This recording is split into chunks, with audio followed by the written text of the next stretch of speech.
இயேசு கிறிஸ்துவின் இன்ப இனிய நாமத்தில் வாழ்த்துகிறோம். இன்றைய வேத வசனம்: பூமியை பார்க்கிலும் வானங்கள் எப்படி உயர்ந்திருக்கிறதோ அப்படியே உங்கள் வழிகளை பார்க்கிலும் என் வழிகளும், உங்கள் நினைவுகளை பார்க்கிலும் என் நினைவுகளும் உயர்ந்திருக்கிறது. ஏசாயா 55 அதிகாரம் 9 வசனம். Today's Bible verse: For as the heavens are higher than the earth, so are my ways higher than your ways, and my thoughts than your thoughts. Isaiah chapter 55 verse 9.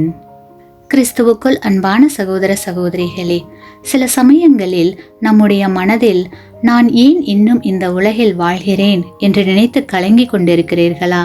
இனி கலங்க வேண்டாம். ஏனெனில் உங்கள் வாழ்வை குறித்து நீங்கள் நினைக்கிறதை விட உங்களை உருவாக்கின உயிருள்ள தேவன் உயர்வான திட்டங்களையே உங்களுக்காக வைத்திருக்கிறார். உலக பார்வையில் நீங்கள் சிறியதாய் இருந்தாலும் தேவனின் பார்வையில் நீங்கள் விசேஷமானவர்கள். நம்முடைய தேவன் யோசனையில் பெரியவர். தேவன் மேலான திட்டங்களை உங்களுடைய வாழ்வில் செய்து உங்களை பெருக பண்ணுவார். ஆமேன். நீங்கள் பெற்ற இந்த ஆசீர்வாதத்தை மற்றவர்களோடு பகிர்ந்து கொள்ளுங்கள்.